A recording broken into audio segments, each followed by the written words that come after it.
It's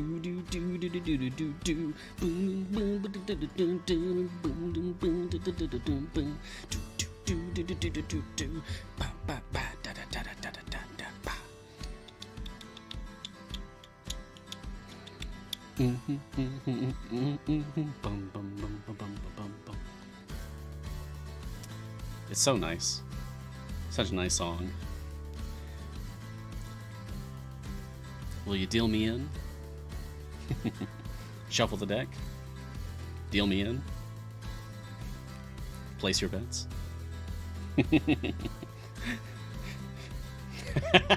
I'm hippity hoppity, ready to take action, Garwar. And what's up, Counting Coup? What's up, Dans? I also saw Niscus hanging in here earlier. Hey. I saw some people chatting in here also, like in the last hour, just hanging out. That's cool. It's nice to see that. I've got no leftover questions from this morning. We did like 72 questions and I had no leftovers. Heck yeah.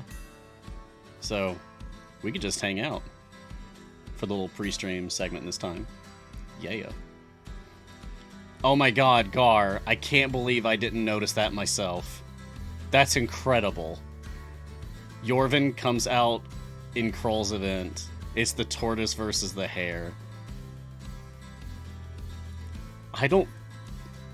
If that was intended, it wasn't publicly discussed anywhere that I could see. That's either, like, divine providence, or it was, like, a secret intention.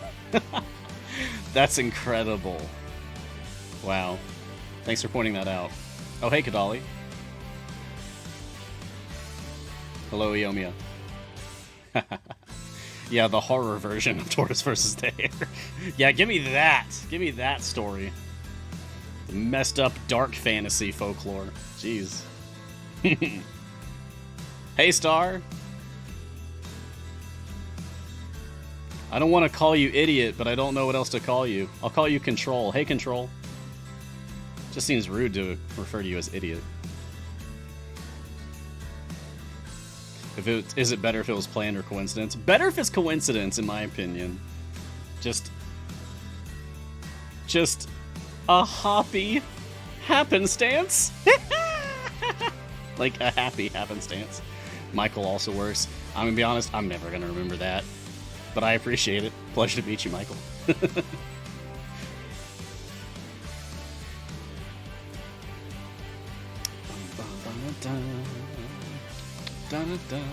And Martin is my mod today, and I put Deal Me In instrumental on for the starting track. Just for you, Martin. Just for you. Because I remember that's what you wanted on Bardic Inspiration, and it didn't win.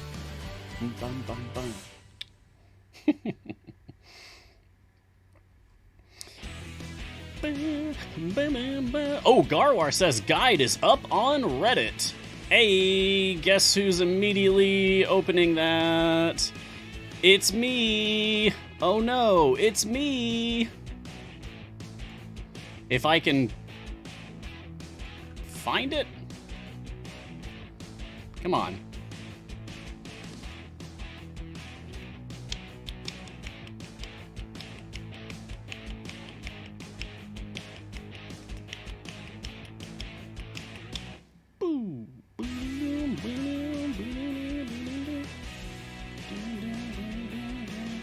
I don't actually see it. Maybe I need to refresh. Bunny Beast, hey, yeah, it's been a while. I've had to go on break for a while. I had to go on break for a while, but I'm back. Yeah, my little, like, what, 4-hour vacation. Yeah. Super necessary, really needed that.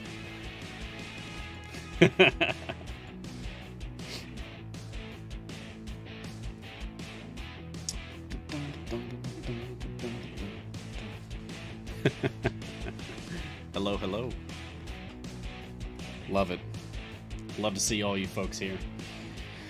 If you missed me this morning, you get your daily dose right now. If you caught me this morning, double dose. Double dose of Mars. Speaking of, let's do the thing. Let us commence with the thinganing! Greetings, champions. Welcome to Mars Guiding Hand. I am Mars, and this is Idle Champions of the Forgotten Realms, a free-to-play, officially licensed Dungeons & Dragons formation strategy management game from Codename Entertainment.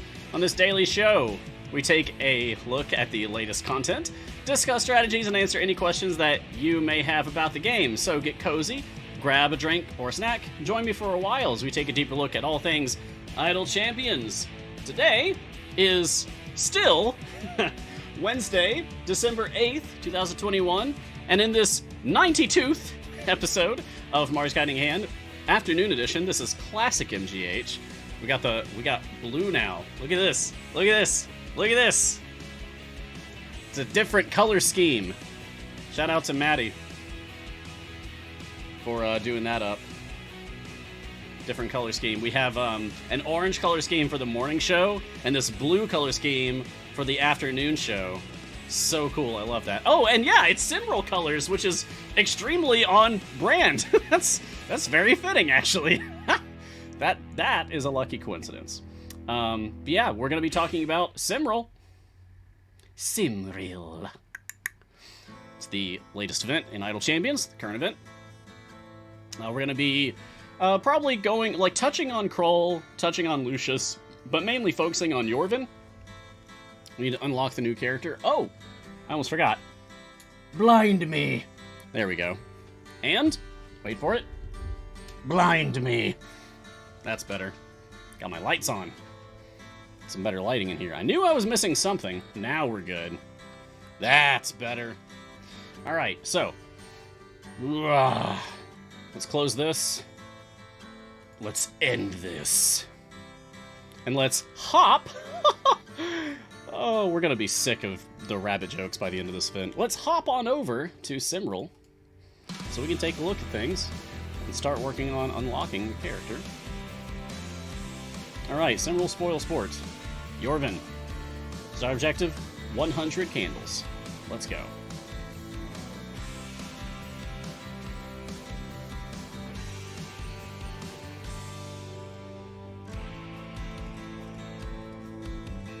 Give me some money to start with. I have so much money, by the way, even though it's a brand new event where I have no favor, because of a combination of my patron perks, my Modron core, yeah, and soon, also because I'll be putting in other people, like Jarlaxle, for example, who just made my gold gain skyrocket again. Okay, so let's just start with putting familiars out. So this is just an unlock run. I'm just going to pick up Yorvin as quickly as possible. Music is extremely loud. It's the exact same settings as this morning. The exact same, nothing changed. Nothing changed. Is it loud to anyone else? Especially compared to this morning. The screen's too bright. I can't do anything about that. It's a tad loud. Well, here's the breakdown of Gelatinous Cube, where it gets very quiet again.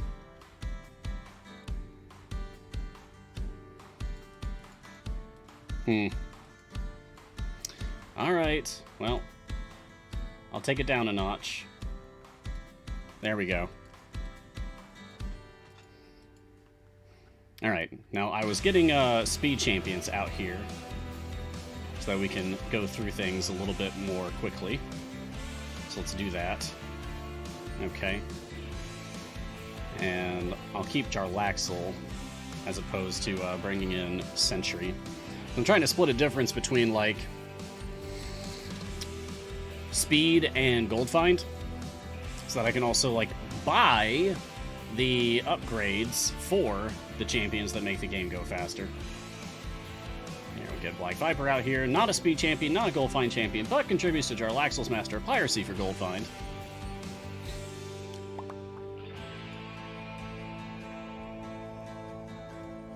Boss 1 speed, that is correct, Deacon. And I'll take that later to Bregendarth. All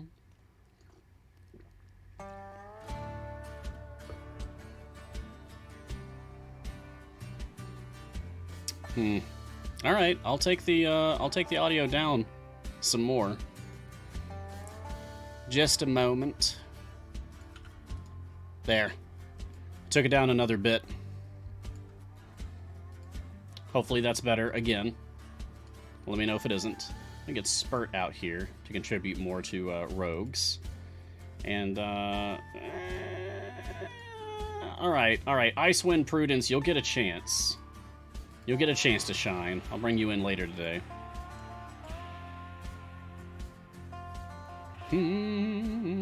Sounds a lot better. Alright, cool.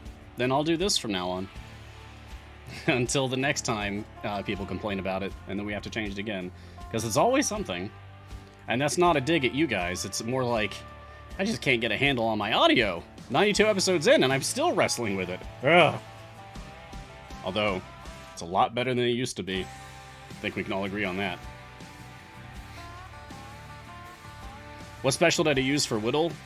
Real quick, Cutmeyer, that was Mind and Body, the middle spec. Because I believe someone pointed out that if you take middle spec, there's only one champion that it doesn't apply to. So, it's a good idea to just always take that one, really.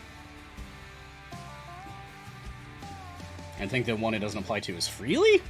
But I'm not sure. But I vaguely recall that being the case.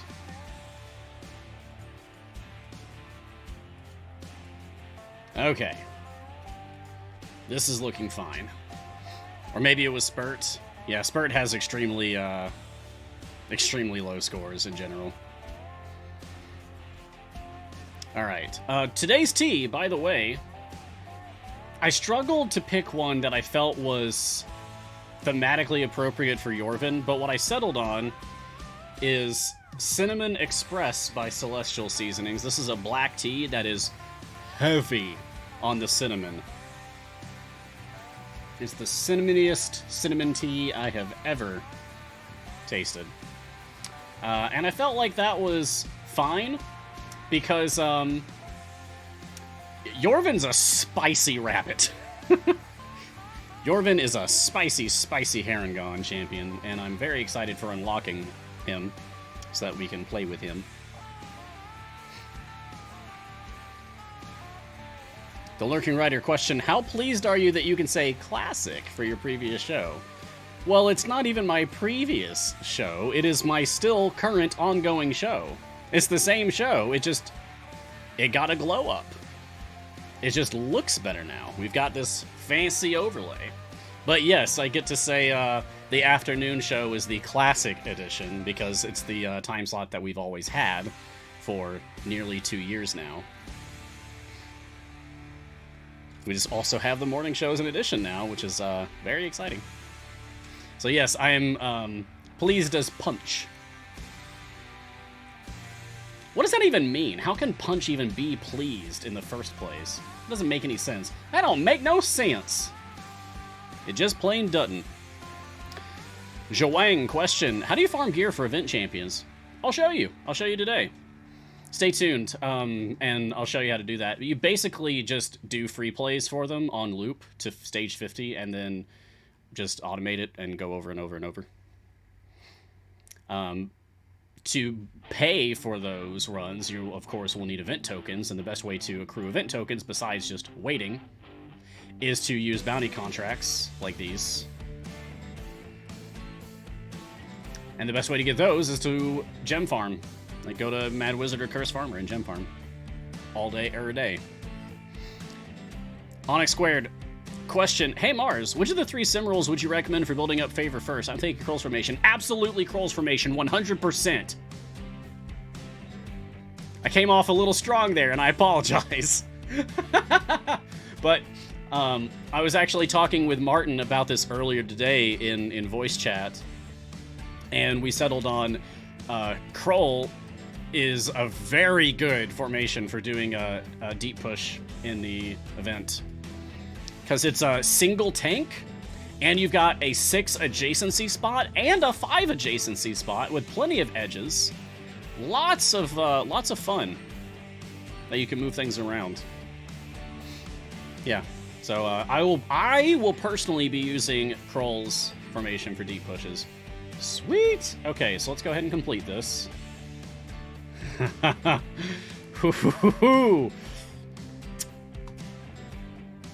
Hippity hoppity. Let's go. Yeah, that only took 12 minutes. Alright, now I'm going to go back up to Grand Tour. This is what I always do. And, let's go to the Underdark. Let me do Lemigogun Rises, because I like the idea of Yorvin versus the Demogorgon. I find that very amusing. Boop, boop, boop, boop, boop. Okay, just let everybody level up here a bit. Get Havilar's Imps out here, great. Okay, now then. Havilar, okay, so let's go Yorvin. Now, you'll see my Yorvin has some gear on him. Ignore that. Basically, I needed to test something before the show. Don't worry about it. You'll see.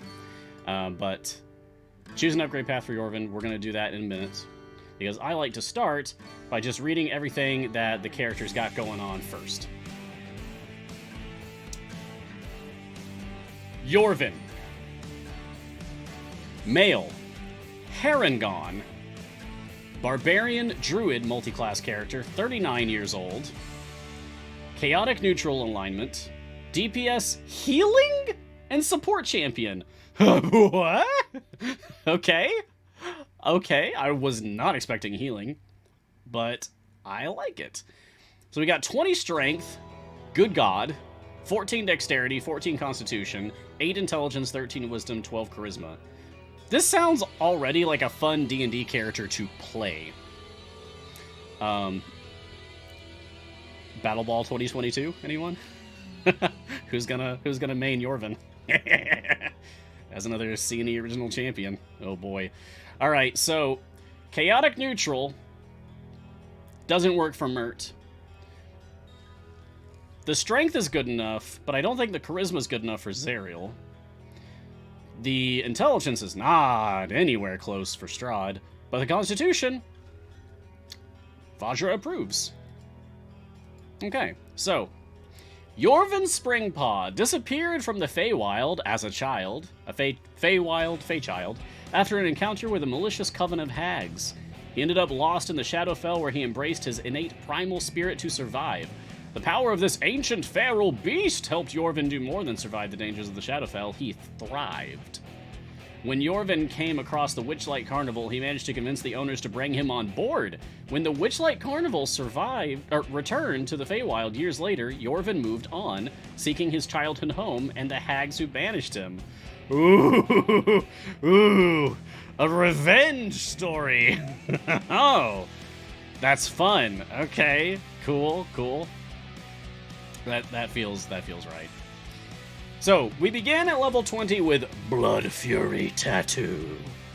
Each time Yorvin attacks during Ferocious Maul, which is his basic attack, the enemy gains a stack of Blood Fury. Each stack causes them to take 100% more damage from all sources, stacking multiplicatively. The debuff lasts for 2 seconds, but the timer refreshes when it is applied. When it is reapplied. Oh, okay. The debuff lasts for 2 seconds, but the timer refreshes when it is reapplied. But his basic attack is nearly a 4-second cooldown. So, I guess you would ideally want to get Yorvin's attack speed to be exactly 2 seconds or faster. Yeah, Whittle shenanigans. That's right, Kavarn. Yeah, you could probably make some fun things happen here. But let's see what else is in this kit.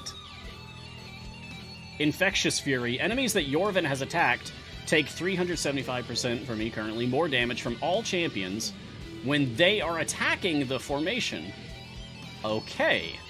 So Yorvin also wants the enemy at your tank line attacking. and not just like constantly stun locked and held in the back. Fey Wild Shape unlocks Yorvin's Fey Wild Shape ultimate attack. Nice. Yorvin Spring Paw wild shapes into a powerful Shadow Mastiff-like creature for 30 seconds. Ho ho ho! Nice! That's really cool. Oh, here we go. And let's do it. Oh, there he is. He disappeared. He was so powerful and was attacking so fast, he vanished. Anyway. Danger Sense. Champions adjacent to Yorvin take 5 less damage from all attacks. And Yorvin gains a 100% damage boost for 10 seconds when this ability effectively lowers the damage of an enemy attack. Oh. Oh, interesting. Okay. So, you want him to be adjacent to your tanks, then? Because you want your tank to be affected by the damage reduction of Danger Sense by being adjacent to Yorvin, so that Yorvin then gets the damage boost for that happening. Okay. Okay, that's cool. Alright, and for the rest, we're going to have to actually take a specialization, so let's do it. On the left, we have Hunger for Blood. Yorvin turns his remaining ferocity on additional enemies. If an enemy dies while Yorvin is attacking it with Ferocious Maul, Yorvin gains an additional stack and begins attacking another enemy. Or, Eldritch Claw Tattoo. Yorvin's tattoo helps him deal additional damage. That's a lot of text. That is just pixels on the stream there. Yeesh. Alright, each time Yorvin attacks during Ferocious Maul, an inky tendril of Eldritch Energy shoots out and zaps a different random enemy, dealing damage based on the amount of health Yorvin Springpaw's target currently has, with a maximum value equal to your current Bud? What? If no other enemies are on screen, this ability does nothing. Interesting. Huh. Interesting. I'm trying to think about when you would want to take that. It seems like left by default was my original thinking, but when would I want to take Eldritch Claw Tattoo? This is our second ability that can cause a Bud effect. I believe Stokey is the other one. Yeah, you'd want 2 enemies or more. So maybe this is for when you're at your wall? Let's just pick one for now and get the rest of these upgrades so we can look at what else we get with Bunny Boy. Alright, max level now, so we got everything. Anything else to look at? No? Huh. So, correct me if I'm wrong, but no actual healing effect, even though listed as a healing champion. There's, debuffs being applied. Yeah. Oh, wait a second. Ferocious Maul. Yorvin leaps... I didn't read the text of it. Yorvin leaps at the nearest enemy, pinning it in place and attacking it once a second for 5 seconds. Oh! So that's where the debuff lasting for 2 seconds, but the timer refreshes when it is reapplied really comes into play. It's just constantly being reapplied for the 5 seconds. Yeesh. Scary bunny. Okay. But yeah, I'm seeing a damage reduction effect. But I'm not actually seeing... Oh, here we go again. Go, Yorvin. Oh, never mind. Okay. But I'm not actually seeing a healing effect, per se. Interesting. Alright, let's take a look at the feats. We've got Selflessness, your default support feat, Tavern Brawler, your default DPS feat, and The Hero Returned. I've come back from the shadows to defend against evil. That's so cool! A dark hero. You know, when I first saw the character design, I was thinking, like, some big villain energy here. But no, just a dark hero. That's really awesome. I love that. Alright, so some good defaults here, probably just these two, Tavern Brawler and Hero Return for defaults. We've got 4 gem feats and 3 chest feats, so let's get started. Inspiring Leader for 12,500 gems. It's an upgrade for Selflessness. It's all champion damage, 25%. We shall not go gently into the darkness before us. Grappler. Increase the damage of Yorvin by 60% for 12,500 gems. You won't break free of my claws. At what cost? Which is Yorvin's Infectious Fury ability, 40% for 12,500. The darkness of the Shadowfell imbues me now. And Actor, increase the charisma score of Yorvin by 1. Listen to my tale of the dark things that stir in the mortal soul. Cool. Cool. And then we have 3 gold chest feats. Survivor's Alacrity, which is Danger Sense 100%. You have to be quicker than danger to survive. Bump in the Night, which is... Oh, damage reduction of Danger Sense 100% and damage boost of Danger Sense by 100%. So yeah, these are different. Bump in the Night. I am what lurks in the shadows now. He's so unrelentingly edgy, and I love it. I love an edgy character that just goes whole ham and just leans into it, you know? I respect it. Ink of Rage.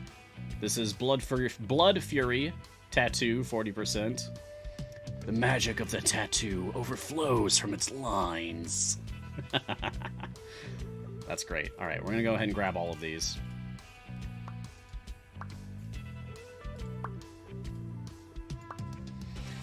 Okay. C&E, real quick, can I just get the 3 Yorvin feats? Nope. Okay. Sometimes my called shots don't work, but sometimes they do, and when they do, it's hilarious. Okay, let's get 50 gold chests, and... Boosh! 2. Alright. Need 1 more. More! More!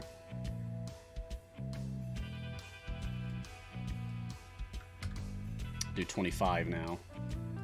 Because it's a 1 in 25 chance of getting a feat. Yeah, we got it. Alright, cool. Ink of Rage.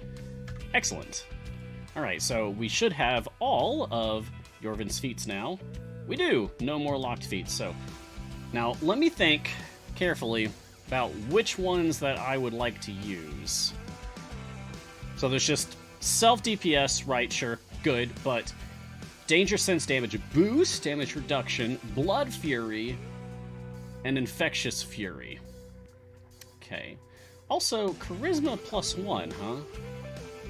Let me check something real quick.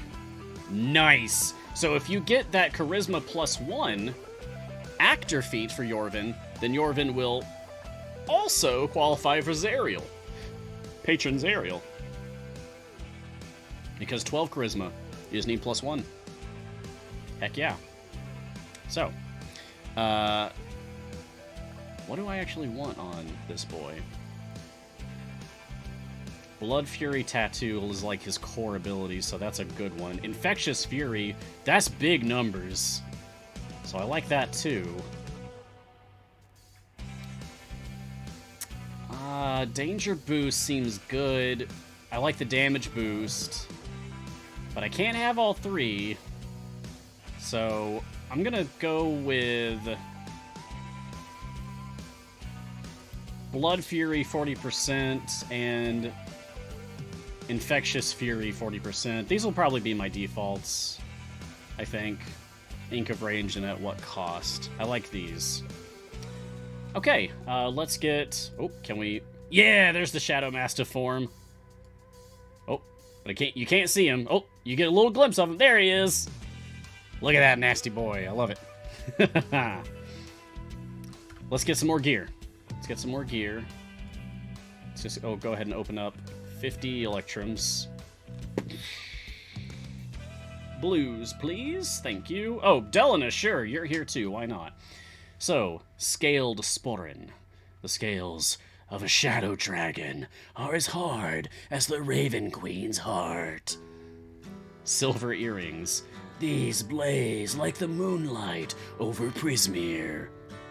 Eldritch Claw Tattoo. With this, my enemy's magic cannot stop me. Repair Jerkin. I pieced this together to stay warm as I grew. And Kilt of Speed. I can move faster in this.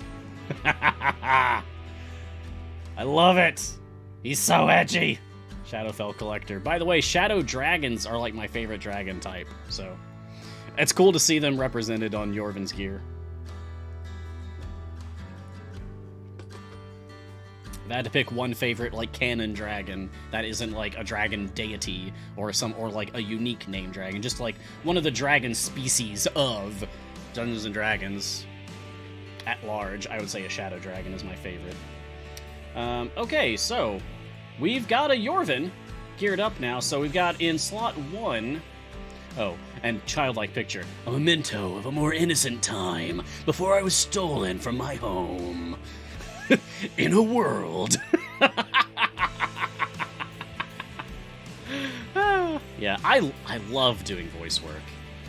I have, like, no opportunity. I have, like, nothing to do with my voice. So you get it instead. Right, so Childlike Picture. So this is all champion damage. Silver Earrings, this is all champion damage. Not self-damage, despite being a DPS. That's cool, because all champion damage is more useful anyway. Eldritch Claw Tattoo, this is for Blood Fury Tattoo. Kilt of Speed is for Infectious Fury. Scaled Sporin is for Danger Sense. And Repaired Jerkin is for Ultimate Cooldown. Okay, nice. Oh, man. Ferocious Maul is down to a 1.25 second cooldown? What? Oh, I see, yeah, because they're still in their Feywild shape, because I'm just blazing through all these stages so quickly, it hasn't run out. Oh, now it has. So, yep, back to 3.75. Okay, cool. Now we know. So, let's actually do a thing? Let's actually take him out for a spin? Yeah! Yeah, let's go. Oh, first, Oh, yeah. Yeah. 24,500 tokens. That's better. Because I have decided I am full epicing this rabbit. So cool. Alright, we're going to go back to Cymril now. By the way, I do have Martin helping me today. So if you have questions, put them in chat. We are getting them. Martin is catching your questions and putting them in the question document for me so that I can get to them when I have a moment to catch my breath. Okay. Alright. So we've got 3 variants here. There's also free plays, of course, but the first variant for Yorvin is Raven Swarm. Cymril is ruined. Someone has built for the food supplies, and there's ravens everywhere. This is 1,000 candles. Event tokens for the Cymril event are candles. So when I say candles or I say event tokens, those are interchangeable for the time being, okay? Alright, so 1,000 event tokens. Bleed area 75. Yorvin starts in your formation and can't be moved or removed. 3 ravens appear in each area. The ravens drop no gold, nor do they count toward quest progress. Every 5 areas, an additional raven spawns in the swarm. Uh-oh. Uh-oh. Oh, no. That will be weird. That, One of my favorite clips from the past of Mars Guiding Hand is a clip titled Wall of Birds. It makes me think that it can happen in here, too. Wall of Birds. Yeah.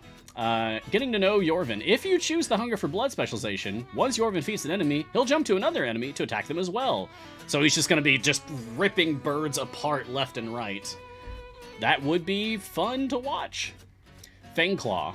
This is the second variant. Complete area 125, costs 2,500 event tokens. A ferocious bunny hunts the party. Oh no! In each boss area, a vicious rabbit boss enemy appears and must also be defeated in order to progress. Gold find is reduced by 99%, and only champions with dexterity of 14 or higher can be used. Alright. Raven Queen's Memories. Fleet Area 175, 5,000 event tokens. Yorvin Springpaw is haunted by his time in the Shadowfell. A Wraith escorts the formation, increasing the base attack cooldown of each adjacent champion by 4 seconds. If Yorvin is in the formation, the increase is only 2 seconds, and enemies move 200% faster. Okay. So you're not forced to use Yorvin here, but you should, because it halves the bad stuff, or at least part of the bad stuff. Yeah, Wall of Birds. Let's make that a spell. Moneylender Mert. Okay. Martin, can we get a poll?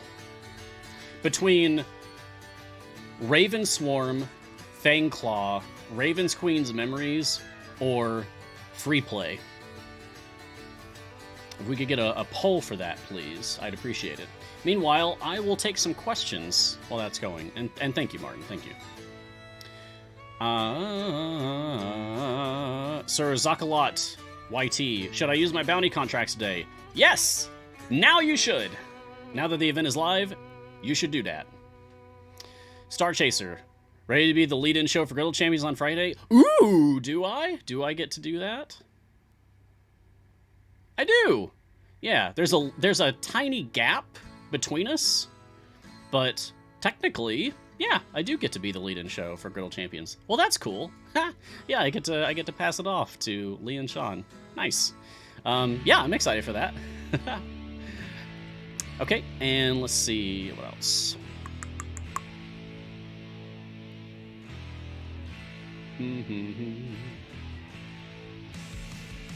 Oh, the variants again are Raven Swarm, Fangclaw, one word, Raven Queen's Memories, or a free play. So that's what you guys will be voting on in just a minute. Robert J. Defendi. Question, is it better to use the bounty contracts at a higher level? Yes. Negotiably. Oh, the vote's up. Vote now, vote now, vote now. Vote now. Vote now, please. Tell me what you want me to do, and I'll do it. If you wait until you're at or close to your wall before you use your bounty contracts, then you'll get more gold out of it, which can be better if you're trying to, like, really eke out every last drop of efficiency as far as gaining gold and thus favor for your event runs. I wouldn't sweat it. If you're a very new player, yes, do that. But if you've been around for a while, no. All right, Pilixar, question, has anyone else noticed for the briefest of moments when loading the shop, a small bee familiar picture as a placeholder image before the items load in? The bee! The bee is back! That's great. Yeah, that's a fun little, I guess, Easter egg about Idle Champions, is that there's this adorable little bee that is a placeholder for basically every image in the game. And sometimes when things go wrong, you get to see a lot of bees, and it's amusing. So, yeah, you're not crazy. That is a thing. Nazgul. Question, you said it's a good Kroll event because it has many adjacencies. What do these do to Kroll? Oh, the adjacencies have nothing to do with Kroll. They have nothing to do with Kroll. Kroll's formation, here it is a single tank formation with a spot that has 6 adjacencies and another spot that has 5 adjacencies, several with 4 adjacencies, and plenty of edges as well. So, Kroll doesn't care about adjacencies, but other champions that you might field in this formation would. It isn't a placeholder, it's a bee holder! That's really good. Arguing Paradox. That's very appropriate.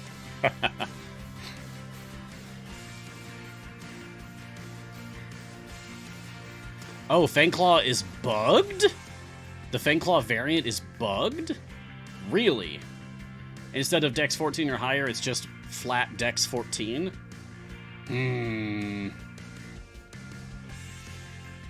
Okay. I'm gonna poke people about that.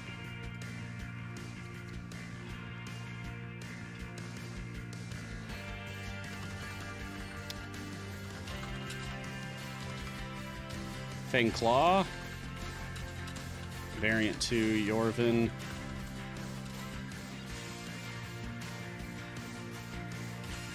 Bugged. See if people say anything about that.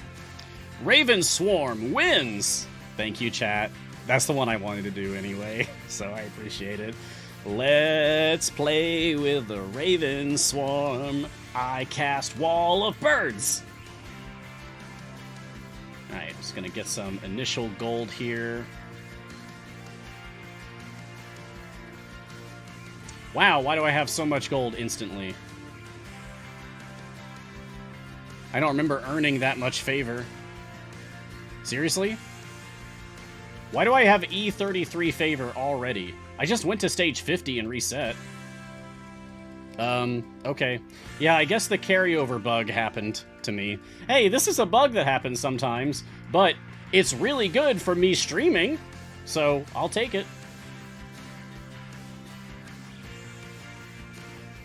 I'll take it. Let's just level up this boy. I'm going to take Hunger for Blood and put a familiar on him. the pixie on Yorvin is... That is choice. That is very good. Because, the Feywild, right? Feywild.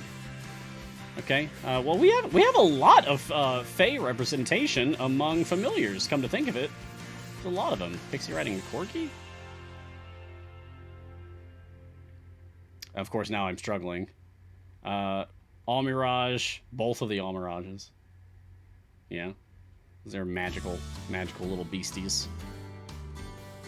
Maybe we don't have as much Fey representation as I thought. I could have sworn we did. Alright, so Yorvin, what do you want? If I want to set you up as a DPS, what do you want? I want you attacking faster, generally. So, perhaps Whittle.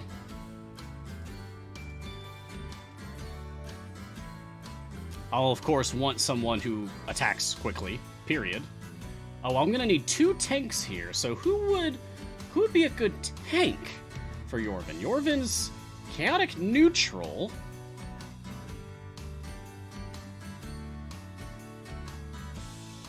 Avron's good regardless, so I might as well just go ahead and grab Avron. And put him on neutral. Yeah. Okay. And for Whittle... Yeah, good everything but intelligence. Okay. So, yep, mind and body works fine. Okay. Yeah, I am thinking about Turiel because y'all know me. I prefer single tank formations whenever I can. Whenever I can get it. So I think I will take Turiel. I can always change this later. I'm not forced to keep this at all. Sure, whatever. It's fine. Okay, now, is there an actual tank that I would like to use? I could go Ayla. Ayla's easy.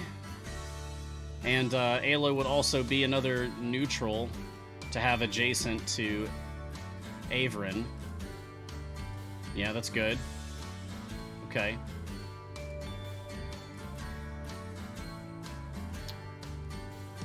Alright, this is fine so far. You think Lazap's Elramon? I don't know. I don't know. Yeah, I miss Naeli's taunt as well, Cassius, I really do. That was one of the best things about Naeli's kit. It would really bring her back to being a contender for top tank. But as an evergreen, maybe that's less important, less valuable, as making event champions popular for tank choices.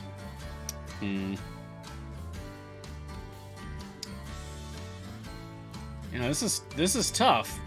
If I have Whittle here, then I can't put Baloth in, because Baloth won't be able to reach Yorvin for buffing. I could go Omen non-adjacent specialization.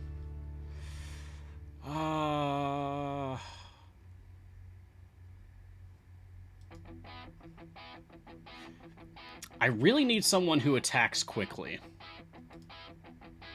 I need someone with a fast attack speed to make the most use of Whittle here. Could go with Walnut? Maybe. Maybe. Actually, that would be really funny because of her Woodland Friends ultimate, where she summons a bunch of critters. Among those are some bunnies, I believe. That could be funny. While I think about it, let's get through some more questions. And I'm going to put away the Mage Hand so we can enjoy the ravens swarming us more. Imvunken. I'm trying to get Xeraphon's achievement, but can't find where there are Demon, Devil, Goblinoid, and Lycanthrope enemies. Do you know where I can find them? Go to Beast Intentions for Lycanthropes. Grand Tour of the Sword Coast is one of the starting adventures. Beast Intentions definitely has a lot of Lycanthropes that you can fight. Yorvin does not currently qualify for any of Ashar's bonds. Elramon. I was wondering that myself, but I saw it being talked about. Yeah. Okay, so how exactly is Fangclaw busted? It's that it just does the opposite of what it says for the variant rule. Dex 14 or higher can be used. Yeah, I tell you what, when we get through this one, I will just jump over there and test it myself.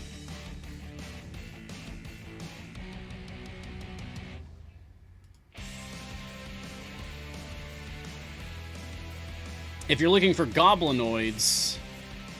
Oh, gee. Places where you can fight goblins. I know they show up in some events. By the top of my head, I can't remember where they appear in specific adventures. I know that they do, because I have definitely fought many a goblin. Oh, you know what? Tomb of Annihilation has a large population of the Batiri goblins. Those are definitely goblins. They're just specific types of goblins. But they are goblins, so that works. Wait, goblins don't count as goblinoids? Seriously? Okay. That feels weird to me. As for demons and devils, you really can't go wrong with going to Avernus for any of your devil needs. Pretty much any of the adventures on the Avernus map of Baldur's Gate into Avernus are going to have bukus of devils for you to deal with.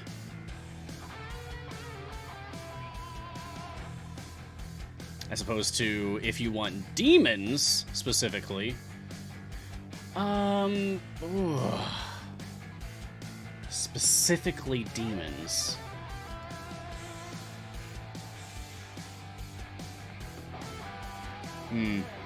So the problem is that it's not shown in-game whether they are demons or devils. It just says fiend. Maybe that's something that we can adjust, but I believe they just say fiend for all of them. So yeah, I don't think we have any that specifically differentiate between demons or devils. So that definitely complicates things for getting Xeraphon's achievement. I'm gonna make a note about this and look into it later.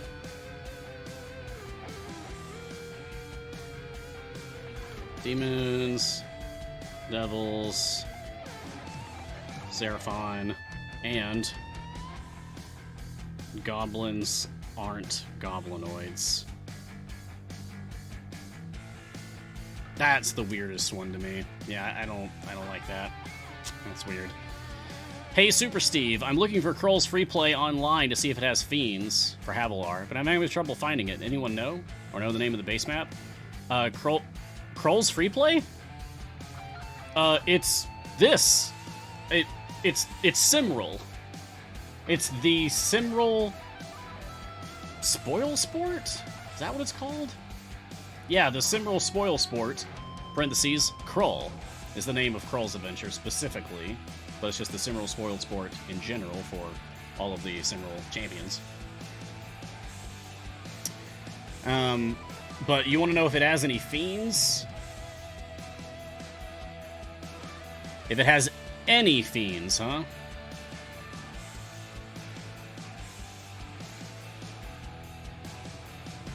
No. Beast, monstrosity, human, humanoid, bandit, elemental, and giants. No fiends. No fiends.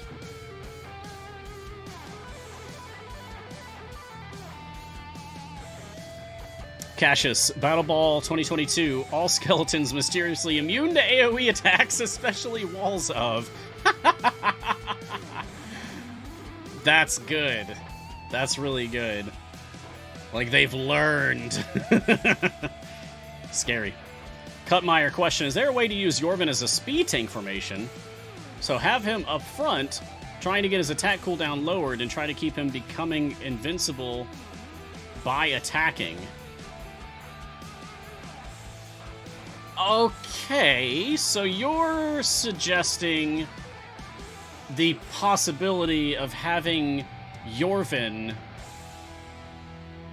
be constantly attacking so that Yorvin cannot ever take damage by enemies attacking him? I mean, the graphic of his character would be leaping across the screen to attack things, or pinning them down and just savaging them with his claws, but he would still occupy the formation slot that he's been assigned to. I would assume that he could still take damage. He could still come under attack in that situation. Yeah, I would not assume that he could be invincible. Maybe there's something there. It says he's invincible while attacking? Yorvin leaps to the nearest enemy, pinning it in place and attacking it once a second for 5 seconds. Each time Yorvin attacks during Ferocious Maul, the enemy gains the attack of Blood Fury. Each attack causes them to take 100% more damage from all sources, stacking multiplicatively. The debuff lasts for 2 seconds, but the timer refreshes when it is applied. Another debuff effect, causing enemies to take more damage. Damage reduction. And Yorvin gains a damage boost for 10 seconds when that is in effect. If an enemy dies while Yorvin's attacking it with Ferocious Maul, Yorvin gains an additional time against attacking another enemy. The end. I don't know where you're getting invulnerability from. I'm not seeing that. Coffenia, CNE Games, next time you do a charity stream, donations get to vote on which CNE employee plays CNE Originals, and then live stream a D&D game. To be determined for DM or surprises. Interesting. Oh, it's in the spotlight. Really? Really? I'm gonna open that up real quick. Thank you, Martin, for linking that for me. Alright. I glanced through this quickly yesterday, but I didn't want to, you know, spoil myself on everything, so I didn't read in depth. If the enemy dies, this attack ends immediately, and for the duration of the attack, Yorvin is invulnerable.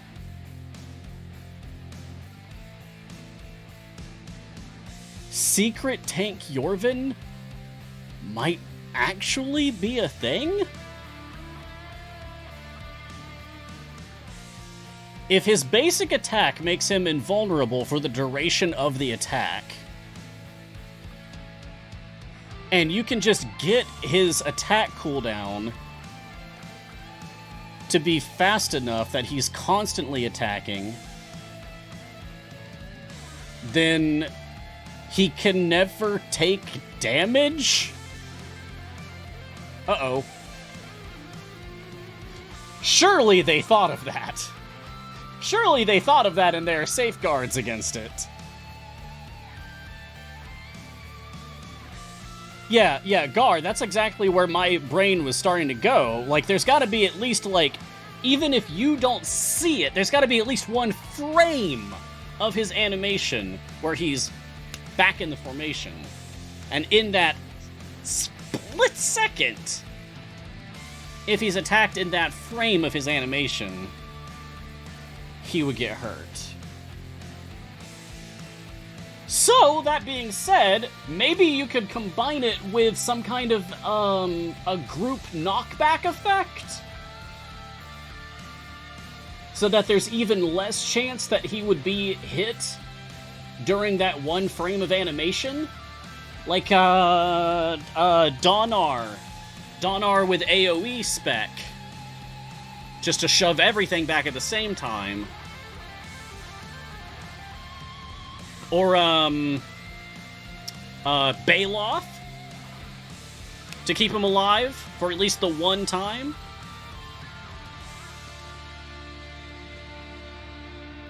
This is gonna get weird, isn't it? This is gonna get weird. Or yeah, maybe something with shields. Huh.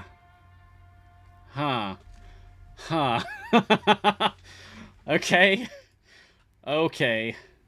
Well, hey chat. Have fun playing with that.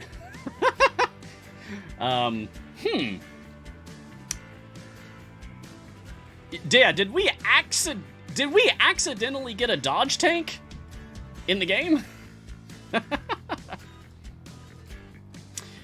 Hey, I have an update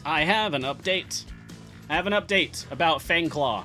So that variant, Fangclaw. So after Martin and I reported it to the devs, Peter fixed it. So the Fangclaw variant that has this Champion's Dexterity 14 or higher can be used, how that's not actually accurate. Apparently that is fixed now. You just have to reload your game in order for that fix to be applied. So, try reloading, see if that's fixed.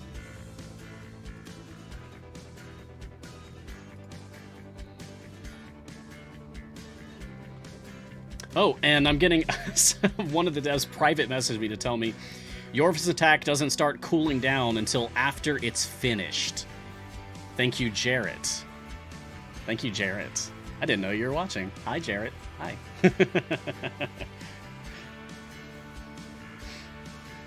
Cool. Okay. So that will complicate things for people looking to exploit Yorvin. Yorvin attack animation and vulnerability. But never say never, I guess. There might still be some weirdness that you could play with there. But yeah, that is going to complicate things.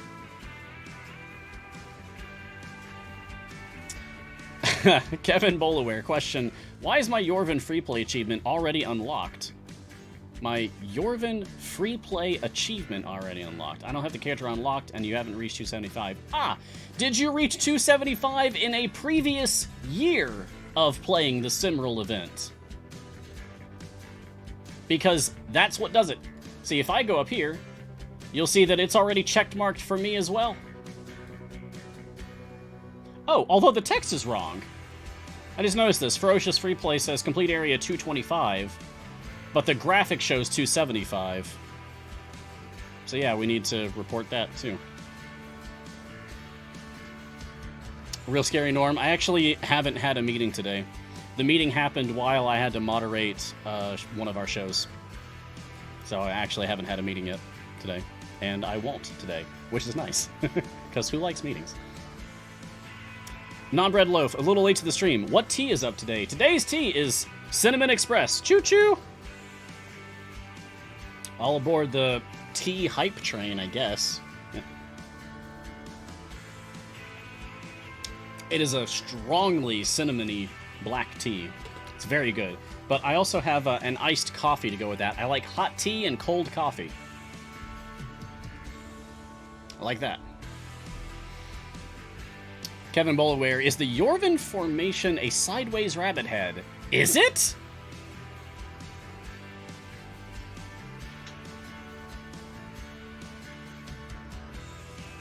Is that like one ear, and that's another ear, and that's the head of the bunny? I need to brush up on my child's drawings. That's not to say that I have a child. That came out weird. I don't have a kid. I mean, the style of drawing as a child. Like how you might draw a basic bunny face. I could see that. I could see that being the intention there. Cassius. Mars, nothing on Yorvin's blog about healing. Maybe he's talking about danger sense? Damage reducer is not a category. Yeah, like, I guess they put in this damage reduction and they wanted it to count toward something. He's not a tank, clearly, so they made it healing. So that's something else that is in the bracket, the umbrella. Oh, goodness. Sorry. Whew. Something under the umbrella of healing now. It's not just, here, I'm healing your lost hit points. But it's also, here, I'm giving you temporary hit points via a shield mechanic. And now, also added to that, here, I'm reducing the damage that you're taking. I guess that also counts as healing now, which feels strange, but sure. Christopher Scale, did Aaron write all the descriptions? I don't know. Alphagary. Question, do you have background parties going right now, Mars? No. Trying to understand how you got E33 favor on your first event run, Area 55 Soccer Rally. Yeah, that was just a bug. That was a bug that happens sometimes when you're doing an adventure and you switch campaigns to go to a different adventure. You will carry over the gold from your previous adventure into the new one. And that's exactly what you saw happen to me. I don't know what causes it. I don't know how to replicate it. And it's been a bug that has existed for literally years now. For whatever reason, we just can't kill it. It won't stay dead. Counting Coup, do we have enough champions for an all-dark edgelord formation? Okay, well, let's see. I mean, it's kind of subjective. It's kind of subjective when you think about, like, what defines a dark edgelordy character, right? What's an edgy character?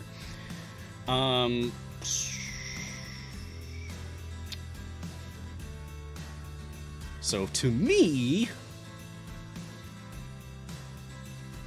arguably Korth, but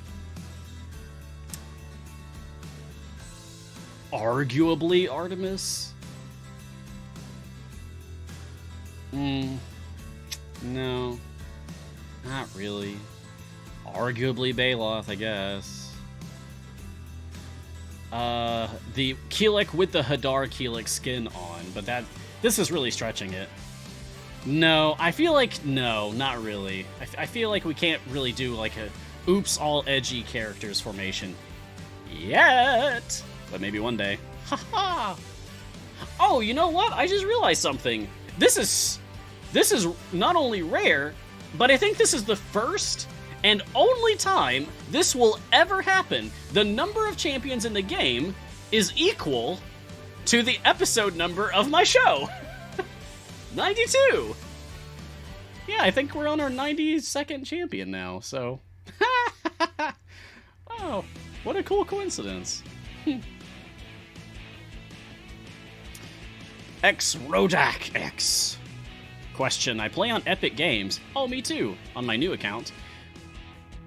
And I got Hitch from the newsletter, but on Steam, I don't have received mail for Hitch. Any help? Well, have you signed up for the newsletter on your Steam account? Because your accounts are not connected. If you have an account on different shows, on different platforms, then you would need to redeem your Hitch email in both. Yeah, you would get a different email for each. I'm not going to wait for the next event to do my next episode. Don't worry, Honda Hero. My next episode is tomorrow morning, of course.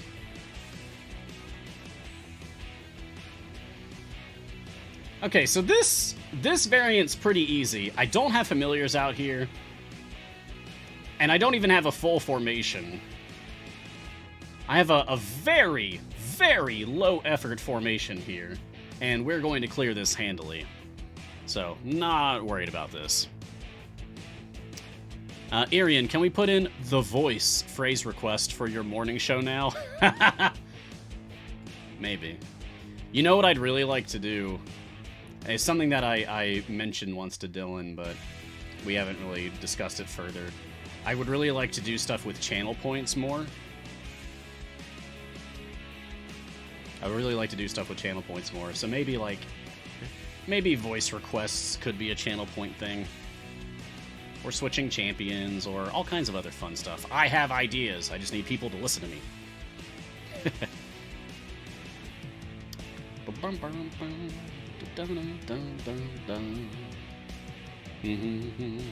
Zasuke Boy, question. So you farm only stage 50 on free play. Why not a bit higher? Don't you get another chest on stage 100? No! No, you do not. No. That's a common misconception. And I think it's further confusing because that is... Time gates and events work differently as far as your rewards go, okay? Alright, listen up. I'm going to break this down for you. What I'm playing right now is an event. This is the Simral event. You get chests the following ways during an event. 1. Complete variant adventures for that event.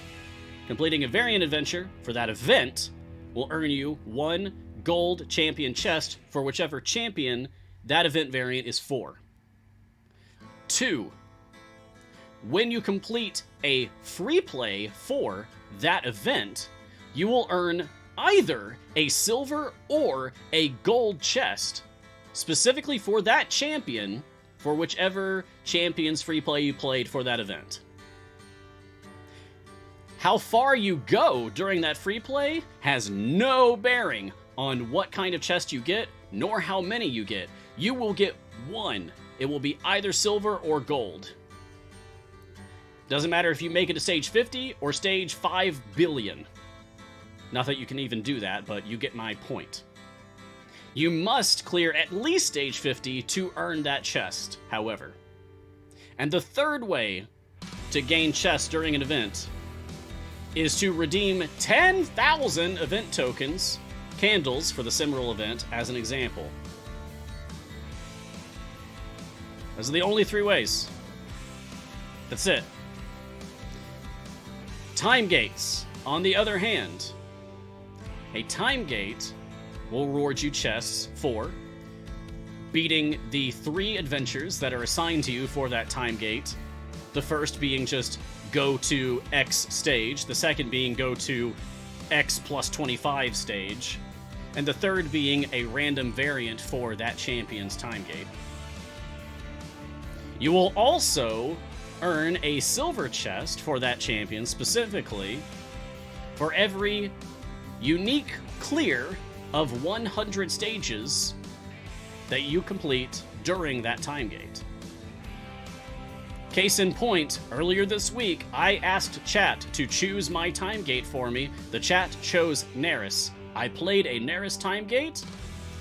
I was able to reach stage 1180. I also completed the 3 adventures that were assigned to me for the time gate.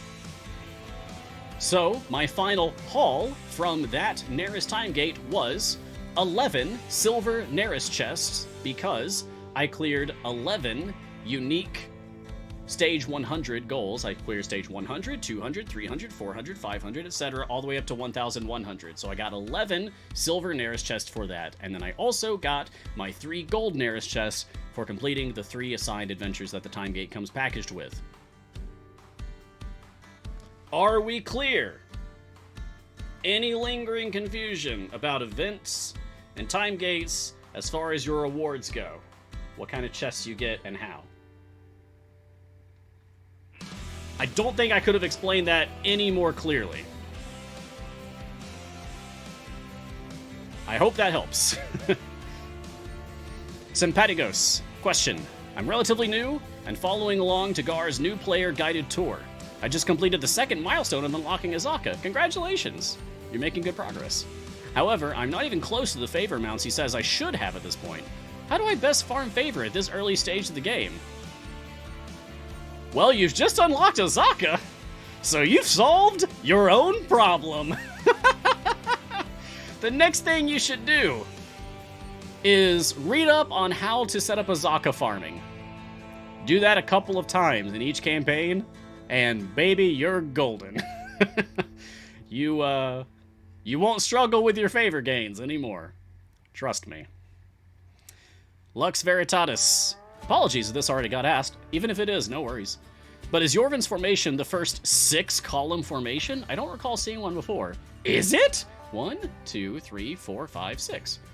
Surely we've had at least one. I have the vaguest memory of having this at least once before.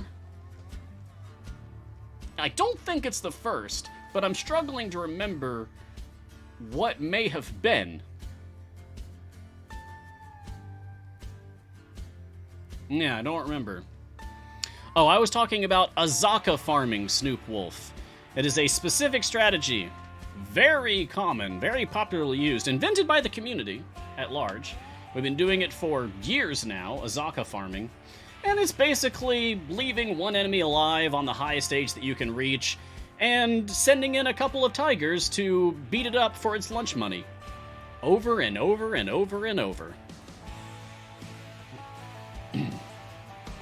It's an amusing concept, but it's also very effective. Cassius, question, if the error bee is ever statted as a D&D monster, will it have conjure swarm insects natively? Maybe. Just, oops, more bees? That's the kind of monster that I would make. I'm like, oh, look at this little guy. I'm not afraid of this. Oh, God. Now there's a lot more little guys, and they're all angry. Yeah, that would be fun. All right, I'm going to do 2 more. That'll take me to 30, and then I'm going to work on my formation a bit, because I think what I'd like to do, instead of playing through the other variants, I want to see how silly this gets. Is that cool? Is that cool with you all? I want to see how silly it gets with these ravens. Because there's a lot of them, and it's just going to get worse. I think that could be really amusing. Alright! That's what we'll do. Theldin, it looks like Yorvin attacks like a front-attacking Jarlaxle. Does his damage diminish with each hit, too? No, I don't believe so. When I was reading through all of his stuff multiple times now, it didn't seem like, in fact, Yorvin attacks during Ferocious Maul. The enemy gains attack of Blood Fury, and each attack causes them to take 100% more damage from all sources attacking multiplicatively. So if anything, he does more damage as he goes. Yeah. Yeah. So Zakalot, do I use my bounty contracts on an event level for favor, or on any level? On any level. You can use it on any level. You'll still get event tokens, but if you want to specifically get favor, like if you want to use them for getting more favor in the event specifically, then you should use them during an event level, like what I'm currently doing. Yeah. Okay. Oh, and I'll just grab one more, because there are some caps being used here, so it seems very pressing. Merrick, so if I'm doing this right, I'm supposed to keep going on my first event run, as far as I can go! Right? That was my interpretation of them using all caps. Yeah. I would suggest pushing as far as you can, and once you get to your absolute wall, farm there for like an hour, then reset. Maybe even less than that, like half an hour is fine. Oh, what the heck, why not? Pale Master, sup, Mars? Haven't been on the stream in a while. Good to see you again. And here's a question. When are we getting Magic Tank? What if I told you we already had one? What if I told you? What if I told you that technically we already have one? It's not super exciting. But The nerds are a magic tank. Yep. The Bard, if you have the Bard. Technically, we have 2. Who's the second one? Oh, Gromma in Swamp Spec, duh! Yeah! Which is ironic, because it's her only non-tanking spec. But it does give her a magic attack, and she still has the tanking role, even in that specialization. It doesn't change her assigned roles as a character. So... we do have 2 magic tanks, technically. Just neither of them are very exciting. Okay. Now I will take a break to work on... Oh! Ow. The heck was that? I stepped on my headphone cord. This is why I should go cordless. Now I'm going to take a break to work on the formation, because I want this to go... I want this to get silly. Okay. Let's see. If I go Omen, then I can go Long Lost Friends, put him back here. That's going to apply to as many people as possible. Okay. Can't really do Baloth.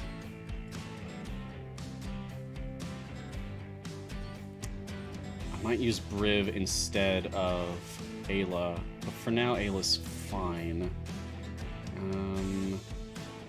Maybe Keelik then. Krull seems good. Also very appropriate. Let's go Pain. Who else? Freely. Freely would be nice to have. And I believe, what, Chaotic? Yeah, Chaotic, so give me Always Expect Chaos. Okay, do I want anyone from 12? So I'm running out of spots here. Only got 2 left. I'll go ahead and grab Keelik. And I'll take Empowered Blessing and put you back here. Might have to fiddle with Keelik's exact positioning a bit, but that's fine. And... not Hitch. Not Hitch. Zorbu? No, I'd want to get Zorbu next to Yorvin, but I really can't. At the very least, who can I get that's got a quick attack cooldown that I can put next to Whittle to make Yorvin attack faster? Nobody! Great.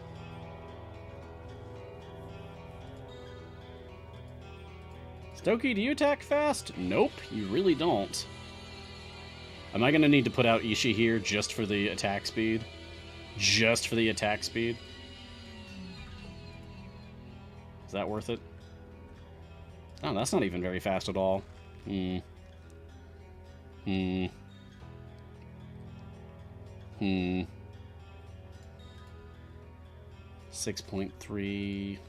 4.9, 6, 4.5.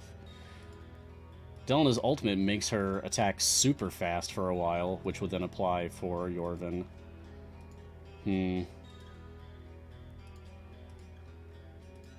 Chihira, Baloth, Paulton, 4. A flat 4. That's good.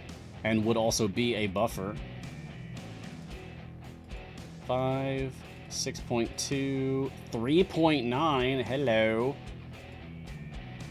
6, 5. Saw that already. Sokka, 4.5. So maybe Archon? I'd be afraid of Archon accidentally becoming my DPS, though. I'm gonna go Paulton for now. I'll take additional secrets.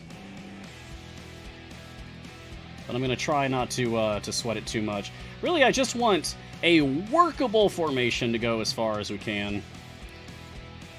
Alright. Let's go fast. Let's go fast. And... there we go. Alright. I'm gonna let this ride for a while. So, back to questions. Let's see if I can get to question 40 now. Protocol HD. Do you get chests every 50 levels on the free plays each time you run them, or just one time for each 50 level milestone?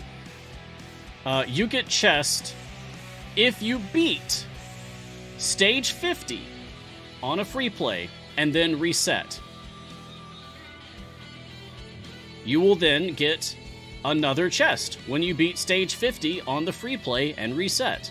You will then get another chest when you beat stage 50 on the free play and then reset.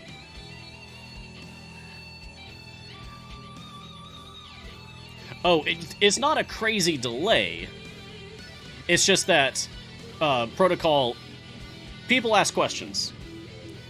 I cannot possibly keep up with the rate of questions as they are posted to the chat, because as more messages just go in, they just go whoop, whoop, and disappear into the ether, right? And because I'm long-winded, it takes me forever to actually answer.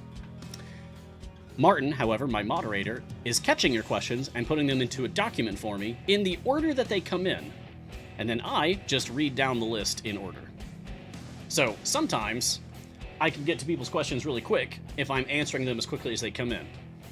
And other times, like today, like right now, I am delayed in my responses just because I get hung up on talking about something for far too long. Dance Love Rig, how far should you walk in free plays? Like pushing to the level XOO in time gaze to get the most out of them. Do you care about just the chest? Beat 50 and reset. Do you care about your favor gains? Go as far as you possibly can every time. That's the answer. It's the answer. It depends on what you want. Erebor question, what's Lucius's deal? I've never really heard anything about them. Yeah. Next question. No. The thing is, in this game, there are 12 bench slots, right? You can only use one champion in the bench slot that they're assigned to at a time. So I can't use Krull with Ashara ever, because they're in the same slot. So every champion is thus in direct competition for overall usability, and thus their perceived value to the community. They're in competition with the other champions in their slot for that perceived value. Lucius is in direct competition with Minsk, Catti-Brie, Black Viper, Frida, Jim, Xeraphon, and Freely. That's not good. Because for a number of reasons. One, Freely is one of the best supports in the game, and one of the best gold find characters in the game. So Freely gets used a lot, and thus talked about a lot. But that doesn't even matter specifically for Lucius, because Lucius isn't a support character, nor a gold find character. Lucius is a DPS character. Just a DPS character. Just DPS, nothing else. The problem then becomes even worse, because the game is what you make of it, and you can play the game however you want. But the popular method of playing the game is to have a single DPS character in your formation that you are pointing all of your buffs toward to make them super powerful, so that they can hit things super hard, so that you can push as far as possible. So that you're not just clearing the objective, but going as far, as hard as you can. So then that means that DPS characters are all in competition with each other, regardless of what slot that they've been assigned to. Because if you're encouraged to only use one DPS character at a time, you gotta pick the best one, right? Or that's how people feel anyway. So, people who are fans of Lucius are of course going to use Lucius. people who are fans of optimal gameplay are not going to use Lucius. They're going to use Ashara, Zorbu, Artemis, other big popular meta DPS choices. Not Lucius. So Lucius kind of loses out in two ways, both because Freely is an incredibly popularly used champion in the meta, and also because Lucius is in competition against every other DPS that exists in the game, and as the list grows ever longer of champions in the game, that's more and more and more and more. More characters that they're up against in competition. Minsk is also just a really good DPS in the same slot as Lucius, depending on what you're doing. However, Lucius still has use, even for the people who are, like, optimization obsessed. Because there's always going to be situations where maybe Lucius is the only character in this entire slot that qualifies for a variant, or a patron, or what have you. Maybe a patron challenge that you're trying to complete. Other big popular DPS choices like Delana and Xander. Xander's not even DPS, come on. Delana, though, yes. Yeah. So, it's kind of just a bad situation for Lucius. If Lucius was at least a dual DPS support champion, if he had some kind of support abilities, then he might see some use. Or at least more use than he currently gets. But currently, not really. Not really. And that's why you don't see people talking about Lucius. I saw people talking about, like, yeah, Mars is long-winded. Yep, there you go. But it also means that I will give you very detailed answers about your questions, instead of just writing it off and moving on. Loki, question, is there an item cap to his 5th slot item? Oh, for Yorvins? For his danger sensibility? Good question. I'll go ask.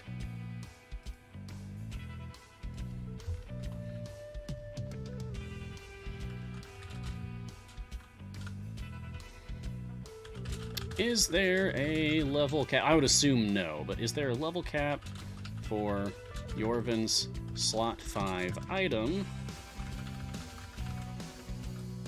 Danger sense. Alright, I'll let you know if there's an answer.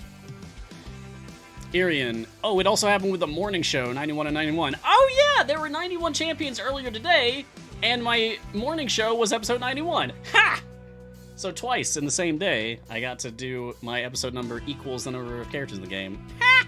Ah, that's cool. That's really cool. Oh, hey, speaking of episode number, 100's coming up. Episode number 100's coming up soon. Sooner than you think. So, if you have ideas about cool things that we can do for episode 100, I want to make it a party. You know, I want to make it fun for everybody. So, hit me up with ideas. Martin, if people come up with cool ideas, if you want to grab them and put them in the document for me, or if you want to message me on Discord or Twitter chat, that's the other best way to get a hold of me, is to do that. I'm pretty much always on Discord and Twitter.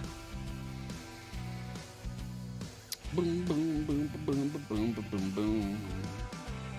Arrowstone question. I opened Event to start it, and Kroll free play, and his first variant were completed, so I can't earn that first gold chest. Is that the same as the carryover?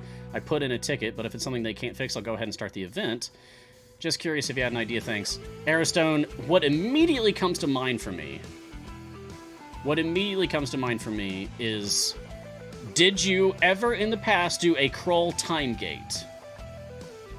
Because if you've completed a variant for a character in a time gate for that character, and you then later play that character's event, then that variant will already be marked as cleared. Arrowstone says nope. Well, that sounds like a bug then. I would submit a ticket. I would submit a ticket about that, and I would include in the ticket that you have not done a time gate. Oh, okay, yes. Aha! Aha! I love when I'm right. You're right, I did time gate. Ooh. That feels good. Nice. Mystery solved. Next. All faker. Question. What's your favorite Bardic Inspiration song today? Yesterday it was Hive Mind, and you said it varies by day. It does! Today it's Deal Me In. That's why I started off with Deal Me In today. At the very beginning of the show, I had Deal Me In instrumental playing, so today is Deal Me In. Deal me in! Shovel the deck! Deal me in! I'll call your bed!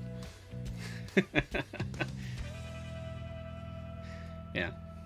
It's a really good song. Reaver question. Which is better for getting patron currency, pushing deep in a free play, even if it's taking 5+ minutes per area, or resetting and starting over? If you're at the point that it's taking several minutes to push up agonizingly one stage at a time, I'd go ahead and do an Azaka farm, then reset and go again. That's just me. Some people would argue that you should, like, actually go through all that, but I don't. No. Snoop Wolf, how do you time gate? Hwah! How do you time gate? You just need to... So, from the map, there's a button for time gates right here. It's also accessible via this button right here. That says time gates when you hover over it. Oh, Snoop Wolf has a follow-up. That was a joke. Please don't answer. No! Snoop Wolf, even if it's a joke, there might be new players in the chat who would benefit from the answer. So, even if you mean it as a joke, even if I know you mean it as a joke, I'm still going to treat it seriously, because I'm in the business of helping people. Alright, so this is a time gate. I still have my nearest time gate open, so let me go ahead and close this. Boop. And I'll go ahead and convert it. See, that E43, so I'm getting 109% boost. So I'll put that toward Torm, because why not? Alright, so this is what your time gate screen will look like. If you have 6 time gate pieces, which drop randomly from bosses every 5 to 6 days. It's basically a 5% chance per boss kill once the cooldown is up. And the cooldown is every 5 to 6 days, randomly determined. So you'll basically get 1 per week. There's a blessing you can get much later in the game that will give you an additional time gate piece whenever you get the 1. So like you can get 2 per week, essentially. Yeah. But you get time gate pieces, and then you spend them to open up a time gate. There's also free time gates that are available. I was going to say every 3 weeks, but the next one is available in 29 days, 21 hours, and 31 minutes. And then after that, we'll be back on our 3-week schedule for free time gates. Anyway, whether you spend the 6 pieces or you wait for a free time gate, either way, you'll basically choose a character, an event character, and you'll play a time gate for them. If it's a free time gate, then you'll just be given 3 random ones to pick from. But if it's a manual one, then you'll get to pick any of them that you want. Any of them. These are all the event champions in the game, and you just pick one, like here's Whittle, and then you press open. If you have not unlocked them before, then the first adventure that you do, you'll also unlock that character permanently. Yeah. Time gates give you the opportunity to unlock and gear up event champions that you may have missed. And that's it. It's that simple. Mr. M4G, can I win new hero from silver chests, and what are the chances? You cannot unlock a character from a chest. There are no chests that you can open that will give you a character. Sometimes it can look like that during special promotions because of the way that, like, special promotion codes work, but you're not actually getting a chest that gives you the thing. It just looks like you are. This is hard to explain, just trust me, but no, there's no chest that you can open that will give you a character. Rathaga. Hello, I'm brand new to the game. Welcome to Idle Champions. I love being the welcome wagon. Especially now that I have 6 shows a day, my chances of being the first friendly face that you see as a new player have really shot up, huh? Really skyrocketed. So, hey, thanks for joining us. I'm glad you're here. So Rathaga says, hello, I'm brand new to the game, and I just have the basic starter champions. Right now I have it set up for a Jarlaxle hyper carry, and I don't understand why Minsks boosts Jarlaxle damage by a massive amount. 6 shows a day? Oh my god, I meant 6 shows a week! Can you imagine? Hi, I'm Mars, and I stream 12 hours of Idle Champions every day. Good lord, even I have limits. I meant to say 6 shows a week, you know what I mean, but very funny, chat, very funny. You would tune in? Oh, thanks, Rajuvie, I appreciate that. Thank you. So, Minsk himself is... Minsk has some all-champion damage boosts from upgrades. But probably the big thing that you're seeing is Minsk's favored enemy. Minsk has a mechanic, if I switch over to Minsk here, called Favorite Enemy. This is his specialization choice. You choose favorite enemy humanoids, beasts, undead, fae, or monstrosities. On this adventure, I should probably pick beasts, because we're fighting a lot of birds, and birds are beasts. And now, if I put my familiars away, you'll see that every time a beast spawns, which we'll probably have to wait for the next stage when you see all those birds again. Look at all those birds. You see those red symbols that are under them? You only see it for a second there, but all those red symbols means that those birds are beasts because they are what I chose for the favorite enemy. Like, the favorite enemy effect is applying to those birds. They are beasts. Those birds are taking more damage from every damage source that applies to them. My Minsk is currently causing beast enemies, that is marked by a favored enemy, to take an additional 1.43 E09% damage. So that's 143,000,000% more damage than they would normally take. That's a big boost. That's big numbers. So that is probably where you're seeing a lot of the damage coming from for Minsk boosting your Jarlaxle. Just between his... Yeah, between his all-champion damage upgrades like this one, increased damage of all champions by 200%, and with the favored enemy bonus as well. It's called a debuff, by the way. We call those debuffs in this game, in this community. Alright. Still want to see how silly it gets here.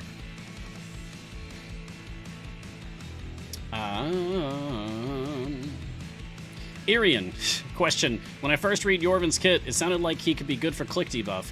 Then I read again and maybe not. Now he's available. Was I right or wrong? I don't know. I end up saying this so many times, but...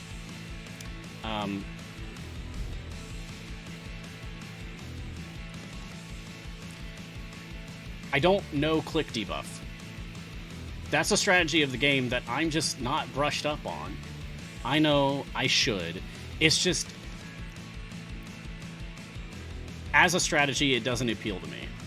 I don't like it. It's not my thing.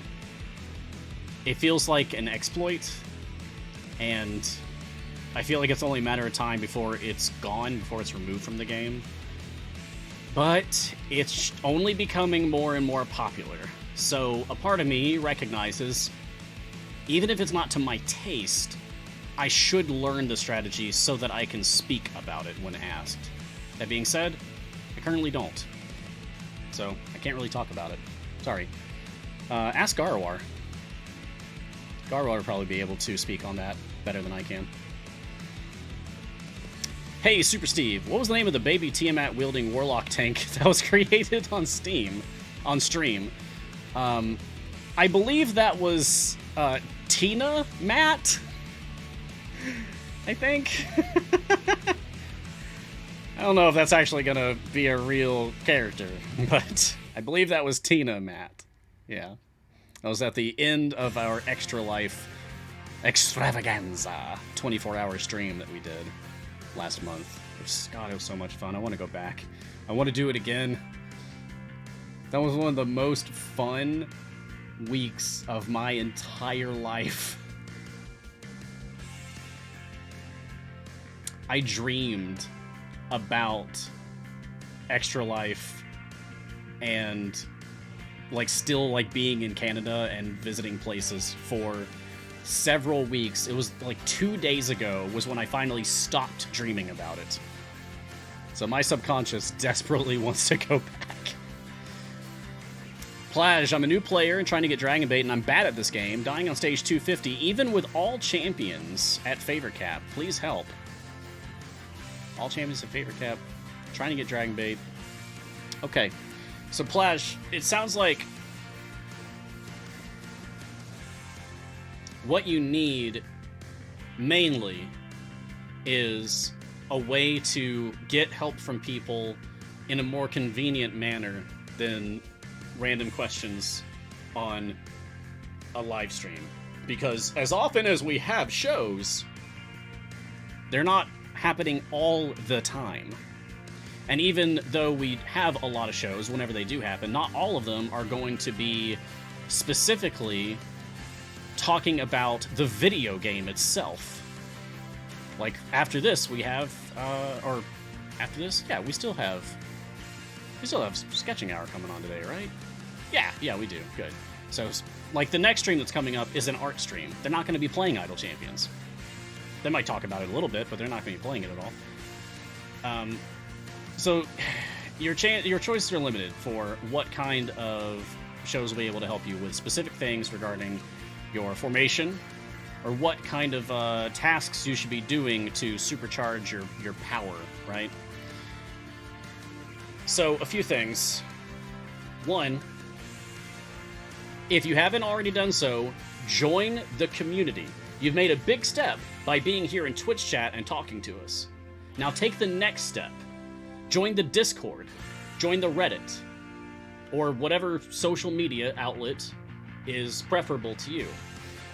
You will find a collective of like-minded players who are eager to assist you. This community fosters positivity, kindness, care. It's one of the biggest reasons that I'm still here doing this every day. My recommendation specifically would be join the Discord, !Discord in chat will get you a link, or you can put into your browser discord.gg/idlechampions. Either one will take you to the official Idle Champions Discord. From there, there's a specific channel for formations where you can say, hey, this is what I'm trying to do. I'm trying to unlock Dragon Bait. These are the characters that I'm working with. And here's a screenshot of the formation I'm currently using. Can someone please help me make this formation better? And you'll find a lot of people willing to do that. But also,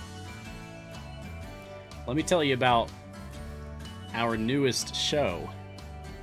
It's called Formation Save. It's hosted by Sean and Taylor. The same people that fix all the bugs in the game, that handle your tickets. Yeah. Sean and Taylor, what they'll do, if you submit a ticket to them when the show is live, if you submit a ticket to them that's titled Formation Save, and you include some information like, hey, this is my Twitch name, this is what I'm trying to accomplish, please help me. What they'll do, they will make a clone of your exact save file. They will load it up on their own machine, stream it, and show you explicitly how to fix your formation to make it better, to achieve whatever goal you're trying to accomplish. It is so cool. It's a little rough around the edges, it needs some polish, but it's a brand new show. It's only had the second episode, bear with it. My show was terrible when it started. But it's coming tomorrow. We got another episode tomorrow. I believe that's confirmed now. We had episode 2 today, and we're going to have episode 3 tomorrow. So, check that out. What time is that happening tomorrow? Let me check my calendar real quick. There it is. So that's going to be 11 a.m. Pacific time. Come back here tomorrow at 11 a.m. Pacific time. Okay, Plage? You're going to be checking out a show called Formation Save. And I want you to submit your formation as a ticket. Just click on the question mark down here. Click on OK. That'll take you to the page. Submit a ticket. That'll go to Sean and Taylor. And they'll be able to load up your game. So I hope that helps you. They want submissions. We got like a dozen of them today. So, more. Feed them more. From the mill, are there any champions a new player like myself should prioritize in locking over all others? That's a great question from the mill, and it's one that I am also taking into account on my brand new account that I started playing on my morning shows. I started playing a brand new account on Monday. So you'll be able to follow along with me as I make those agonizing decisions myself. But it depends on what you want to prioritize. Do you want to go fast so that you can progress through stages and adventures and acquire gems and chests and things more quickly? Then you should prioritize speed champions. Those are any champions that have the speed role. They're not made equally. I guess Xander's a speed champion, but he's bottom of the rung of the ladder for me. But yeah, Whittle is good, Deacon is good, Sentry is good, Melf is good, Human is good, Havilar is good. Those are all speed champions. Briv is very good. Otherwise, do you want to push as far as you possibly can and get to the highest stage that you can so that you can maximize your favor gains and that you can clear your high difficulty content more quickly, more assuredly? Then you should prioritize champions that are popular in the meta. That is, the champions that are just simply popularly used and talked about. These would include champions like Orkira, Averin, Briv, again, Freely,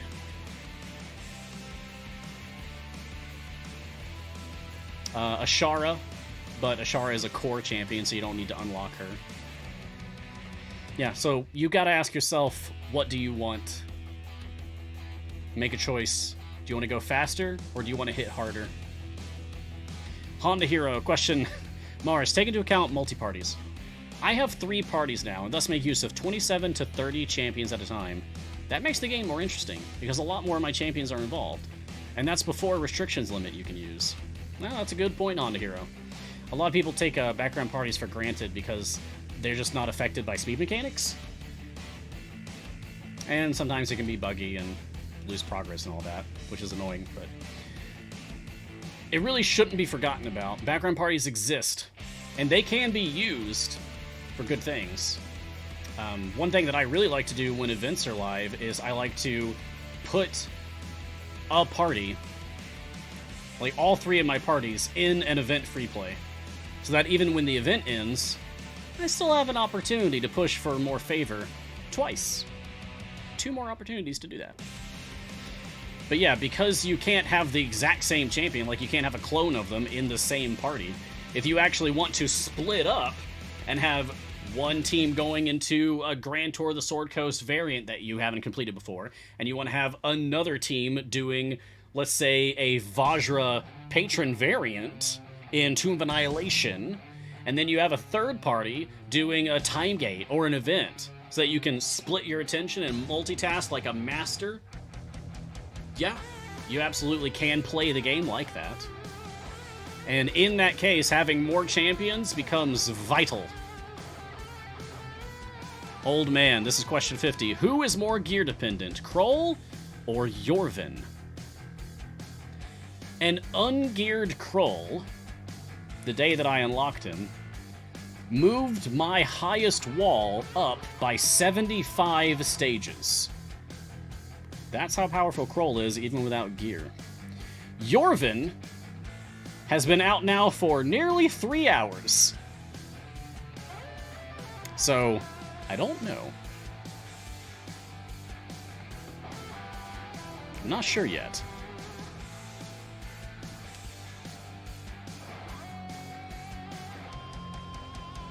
Martin's making a comment here that with my daily morning show, I'm getting faster at reaching my goal of 50 questions. Nice. Nice. Imagine what this show is going to be like months from now. Just imagine. Envision it. I will be a master of questions. Yeah. By the way, I'm going to have to wrap up in 10 minutes. So, I'm almost completely caught up to my question list right now. I just finished 50, and I see 54 on the list. So, if you haven't asked a question yet, and you want me to answer your question, this is a good opportunity, because I'm almost flat out of them. I'm almost completely caught up. That's rare. Erebor 2001 question. Anything exciting coming into the game next year that y'all are free to talk about? Nothing that I'm free to talk about. I have seen the pipeline. I don't know details. But I have at least vague notions of what's coming. It's good. It's good stuff. Some stuff that I find very interesting. Some stuff that I find very amusing. What I can say for sure is that my interest in Idle Champions, as a diehard fan, as a diehard player of the game, so much so that I've worked my way into actually being employed by the company, for crying out loud. My interest in the game is not waning going into 2022. Knowing what's coming through, I am excited for it. I'm gonna stick around, and not just because it's my job. Come on. It's because I actually enjoy the game. And you should too. You should stick around too. But I can't say specifics. Sorry. It's actually against my contract. I'd get in trouble. Impossible Pookie. How come the red circle doesn't show up on the wolves as well? Ah! You're asking about Minsk favorite enemy? Ho ho. So, in this adventure, you're seeing that these wolves don't have the red mark under them. The ravens do. Watch carefully. The ravens have the red mark under them, right? But the wolves don't. And that's because those aren't wolves. Those are winter wolves. Winter wolves are a creature out of folklore and mythology that were adopted into Dungeons and Dragons. They're not just a wolf. They are an intelligent, evil, sinister, cruel, wolf-shaped monster. They are not beasts. They are monstrosities. It's a frigid nightmare in the shape of a wolf. So that's why. That's why it's not Minsk's favorite enemy, because they ain't animals. Not those things. They just look like it. They can talk, by the way. Winter wolves are terrifying if you use them correctly. Well, any monster can be terrifying if employed correctly. I love dungeon mastering. I'm also currently at Z870 on my Zero Favor Yorvin push. Soft cap and I haven't or Kira stacked yet. What? Is that you, Martin? You've pushed to 870 on your Zero Favor Yorvin push? That's amazing. Well done, sir. Well done. I'm proud of you. Now go to 1,000. Do it. Come on, do it. On here, a question comment. We need a recourse showing all the tags. Like for Minsk's favorite enemy you mentioned. I have no idea what most of them are denoting. I know, right? People have done this. Off and on. We've had, like, I think 3 different times people in the community have tried to create, like, okay, here's an exhaustive list of all the icons and marks and everything. Oh, hey, we just got the Yorvin achievement without even paying attention. Have Yorvin Springpaw attack and kill 20 enemies in 1 attack. Oh, the birds. So there's a good way to get his achievement. Just do it at high levels of this Raven Swarm variant. Easy. Easy. Nice.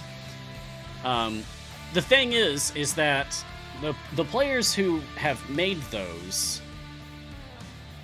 the trouble is, players don't stick around forever. Some of them do. I do. And there are those of us out there, Garwar has, there are those of us out there who have been around for the long haul, and we're not planning on going anywhere. But other people pick up the game, maybe they contribute something, and then they leave. And that's the saddest thing. Because then that thing will never get updated again, unless they come back. It's up to someone else to then make a copy of it and improve it from there, but what would be better is if it was something that was like communal, like on a wiki, basically. Something that anyone could edit. Yeah. But I don't know. There's nothing in the game for that currently. It would be nice to have. It really would. I've been playing the game for a long time, and sometimes I get confused about looking at a character and seeing what kind of buffs are on them, and I'm trying to remember, like, what icon is that? What does that mean? Don't know.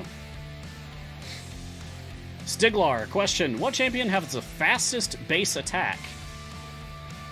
The fastest base attack? Give me a second.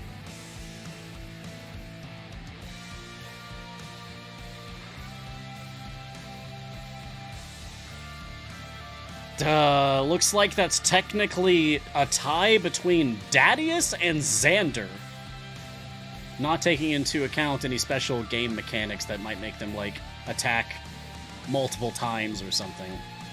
But just flat out lowest attack cooldown is apparently 3.5 seconds, a tie between Dadius and Xander. I'm surprised. Maybe that's why Xander's a speed champion. It's not his speed mechanic, it's that he's just stab happy. Yeah.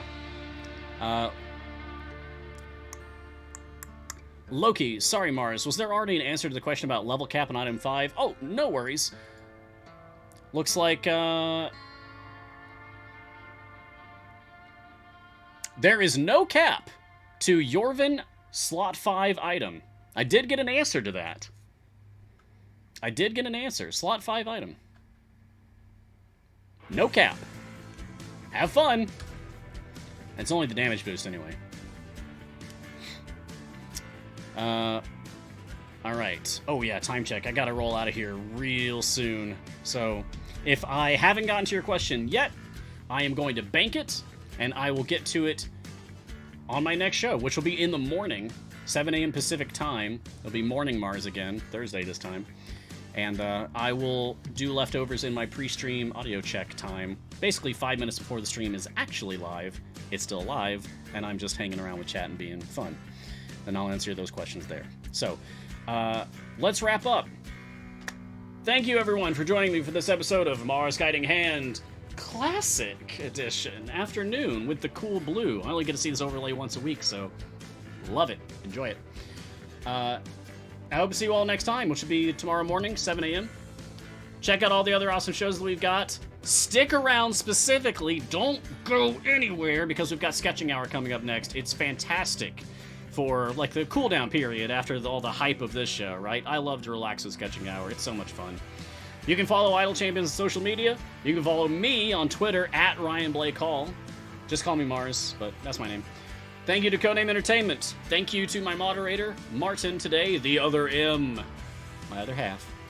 And wherever you are in the multiverse, be safe, be kind, do what you love. Do whatever you can to make the world a little bit better. And until next time, look sharp. See ya.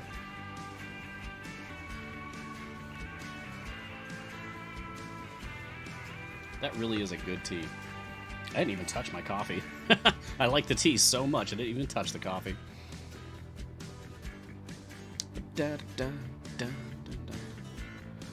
Bye.